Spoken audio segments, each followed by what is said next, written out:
Untuk lahan ini sebelumnya itu tanaman cabai,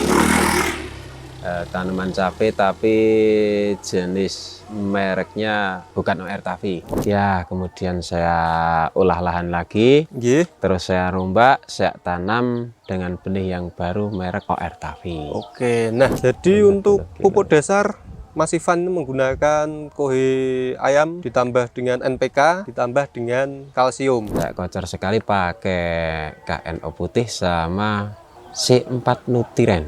Fase vegetatif saya spray sekitar umur 1 minggu itu sekali, saya keduanya itu umur 25.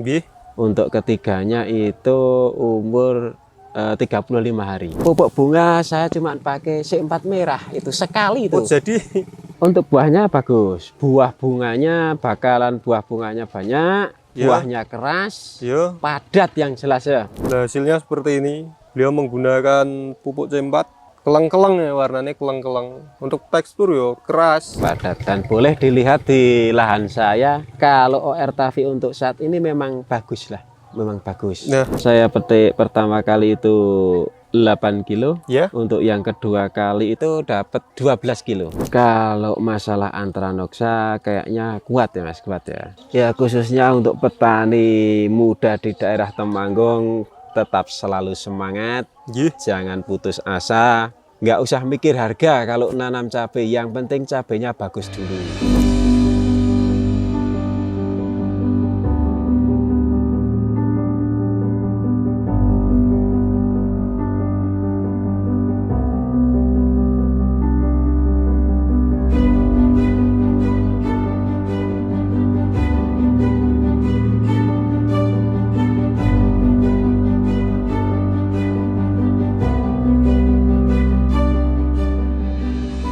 Oke, assalamualaikum warahmatullahi wabarakatuh.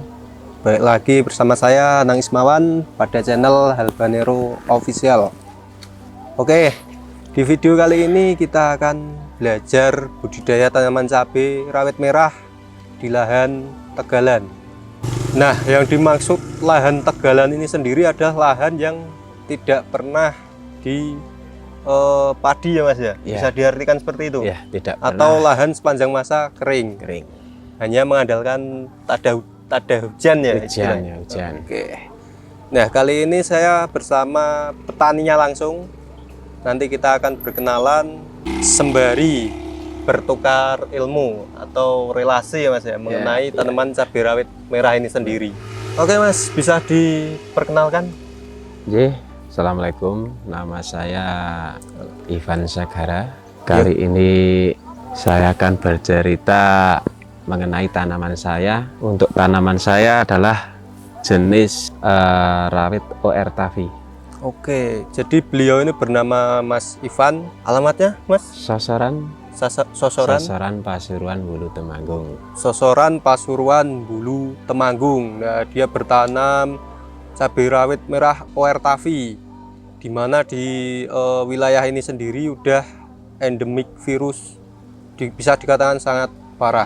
Gimana ceritanya, terus bagaimana perawatannya sehingga bisa menghasilkan buah sedemikian bagus dengan pertumbuhan yang maksimal dan sehat. Oke, langsung saja kita masuk di pertanyaan yang pertama ya Mas ya.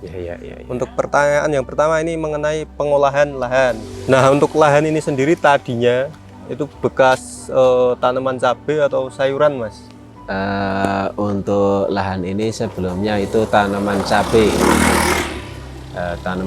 tapi jenis mereknya bukan OR Tavi. Oh, tadinya bekas tanaman cabai rawit merah juga? Ya, rawit merah juga. Oke. Tapi saat itu memang sangat-sangat endemik dengan virus.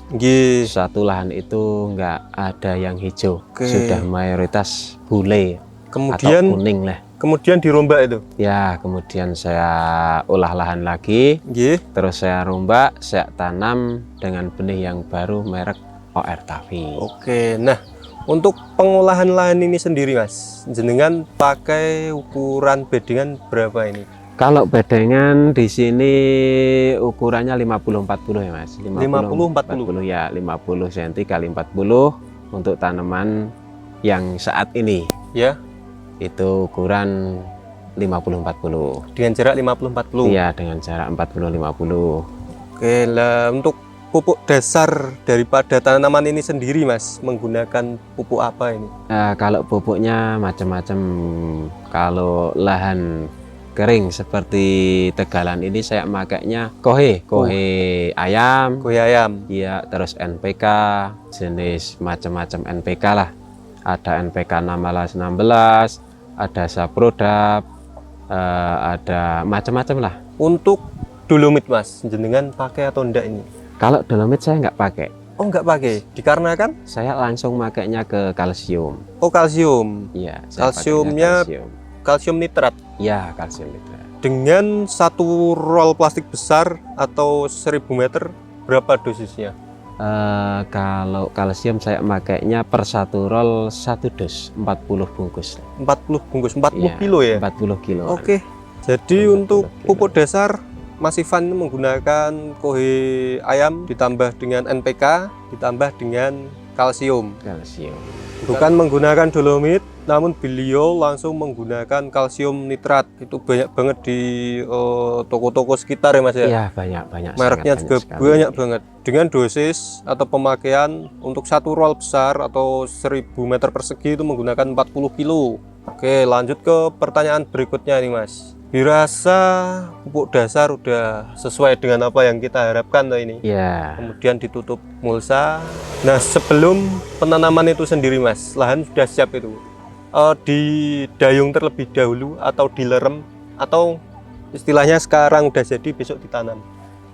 Saya leremkan dulu. Baru saya leremkan sebelum tanam 3 hari. Mungkin saya kocor pakai Trichoderma sama asam humat dulu. Setelah itu, setelah 1 hari saya kocor, baru saya tanam. Jadi dilerem, terus untuk di lubang tanam itu sendiri dikocor triko dan asam humat. Karena mengingat waktu itu musim tanamnya di bulan apa ya? Desember ya berarti? Di bulan November lah. Oh, November. Udah musim penghujan sepertinya. Ya, sudah musim penghujan. Oke, jadi untuk di lubang tanam beliau menggunakan Trichoderma ditambah dengan asam humat sebelum tanam karena dikarenakan pada waktu itu sudah memasuki musim penghujan. Nah, demikian adalah tahap-tahap awal dalam budidaya tanaman cabai. Nah, sekarang kita masuk ke pembahasan perawatan fase vegetatif. Untuk pengecoran atau pemupukan sendiri Mas, di usia berapakah? Saya pengecoran pertama di usia sekitar setengah bulan sampai 20 hari. Sampai 20 hari? Nah, sekitar umur 20 lah. 20 hari saya kocor sekali. Saya kocor sekali pakai KNO putih sama C4 Nutriren kayaknya. Oh, itu yang pengecoran? Malah memakai KNO putih? Padahal KNO putih itu sendiri kalau saya lihat kandungannya itu mah fokus kalium dan fosfat. Oh, memang diturunkan nitrogennya ya? Iya, karena mengingat musim itu musim penghujan, jadi memang sengaja saya nitrogennya saya turun.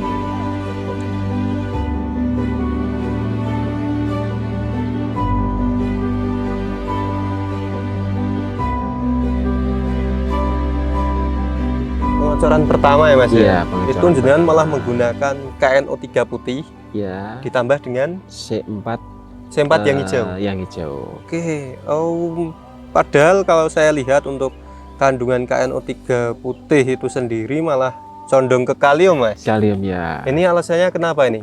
Karena memang sengaja saya tidak memakai nitrogen. Oh iya, karena KNO3 putih itu saya lihat cuman fosfat ya, yang tinggi. Oke. Ditambah dengan C4 yang hijau.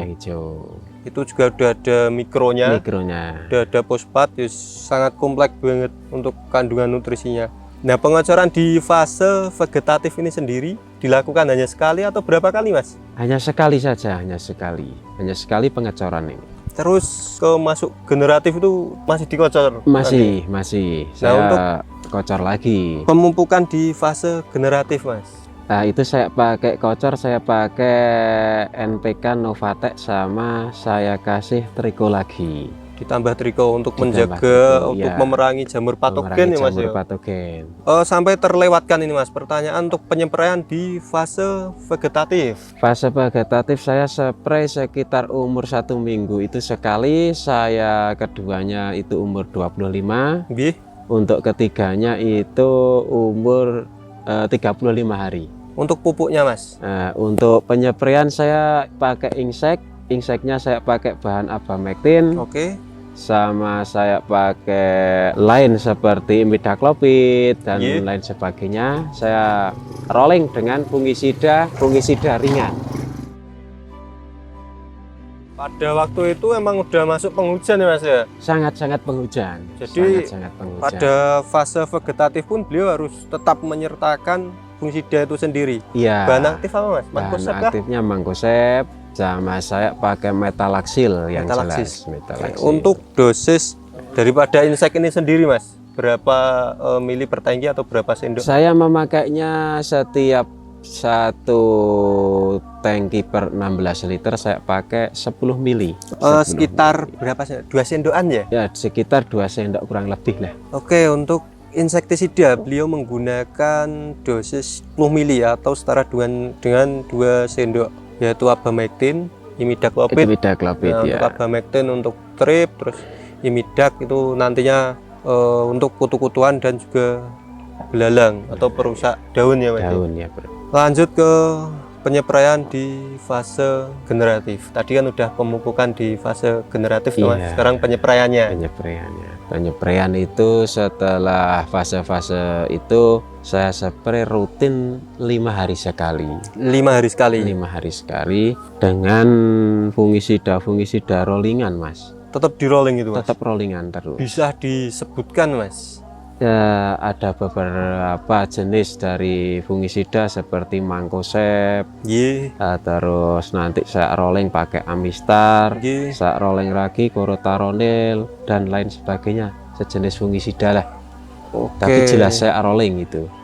Untuk fungisida sendiri di fase generatif, saya lihat ini banyak yang sistemik ya Mas? Ya. Perlindungan semua. Kenapa itu Mas alasannya? Karena kalau musim penghujan itu saya cenderungnya ke perlindungan. Perlindungan terus. Untuk mengantisipasi nanti kalau sudah memang betul-betul curah hujannya sudah betul-betul itu sudah kuat.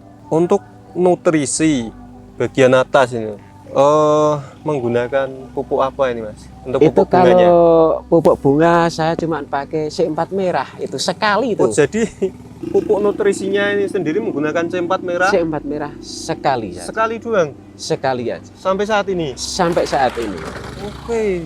Itu kalau nggak salah 1 botol saya pakai itu per 1 botol untuk 4 tangki. Banyak ya udah. Banyak ya.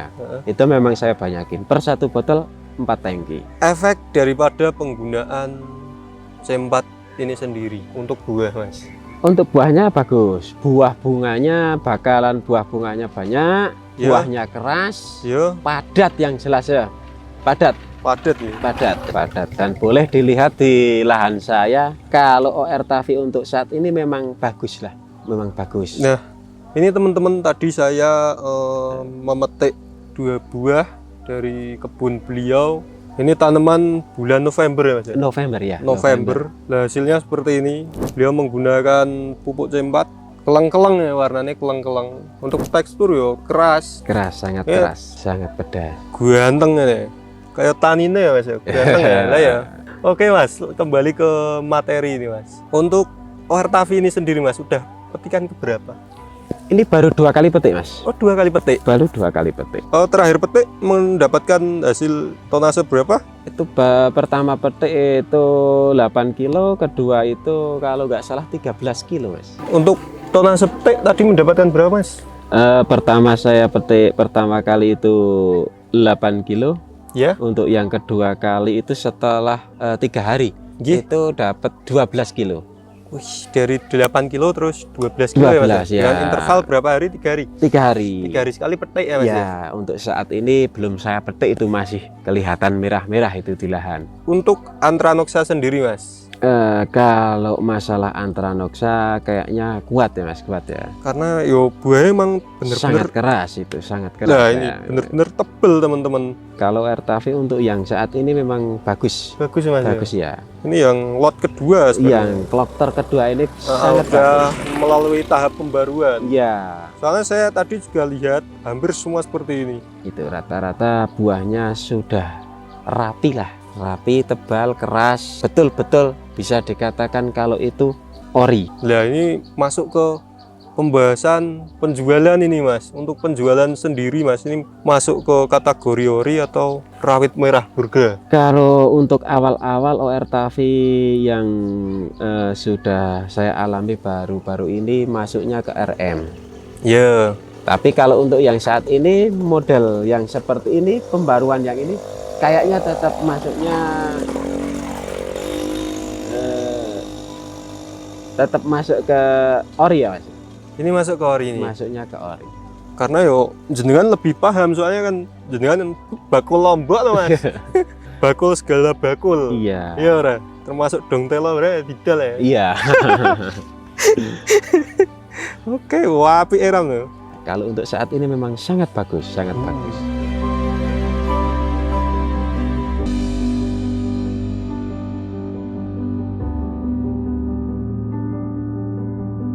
Baik Mas, ini ada pertanyaan yang saya lewatkan ini Ya, untuk ya. memperjelas pupuk di fase generatif tadi Mas. Iya, iya, iya. Itu dilakukan dengan pengocoran atau pupuk cokol atau pupuk susulan? Dipakai pupuk susulan aja. Untuk Ya, pupuknya sendiri Mas menggunakan apa? Saya menggunakan Novatek. Nggih, Setiap lubang saya kasih 1 sendok. 1 sendok. 1 sendok. Cukup 1 sendok. Cukup, cukup. Sangat cukup.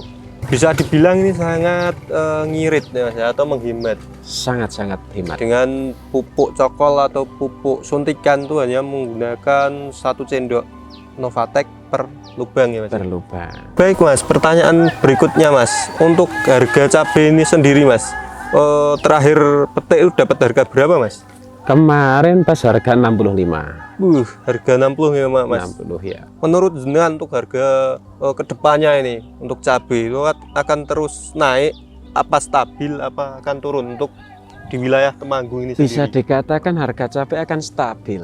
Stabil. Akan stabil di angka ya 50-40 lah. Oke. Itu udah bagus. Ketahanan terhadap virus Gemini nih Mas. Soalnya saya lihat untuk sekelilingnya di lahan ini itu udah sangat endemik terhadap virus bule Mas. Iya, ya sangat-sangat endemik sekali.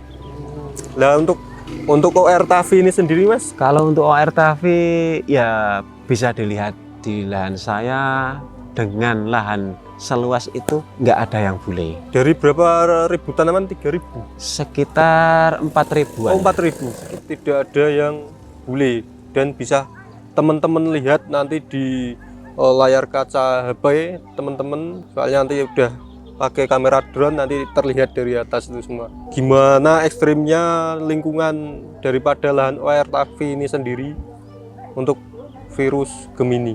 Ini pertanyaan berikutnya Mas, pesan dan kesan. Pesan buat teman-teman petani khususnya di daerah Temanggung. Ya khususnya untuk petani muda di daerah Temanggung, tetap selalu semangat, jangan putus asa, nggak usah mikir harga kalau nanam cabai, yang penting cabainya bagus dulu, maksimal dulu, biar nanti harga yang mengikuti. Soalnya gini Mas, ketika harga mahal itu biasanya perawatannya juga cukup ekstra Mas. Sangat-sangat ekstra. Nah ketika harga itu bisa dikatakan turun atau murah, biasanya perawatannya ya lumayan agak gampang. Berkurang ya, Iya, biasanya agak berkurang lah dengan hama-hama atau penyakit-penyakit itu agak berkurang. Nah dari situ kita bisa main tonase ketika harga murah. Iya, iya, bisa dikatakan yang penting kalau cabai kita sudah maksimal bagus, mungkin kita bisa kejar ke tonasenya.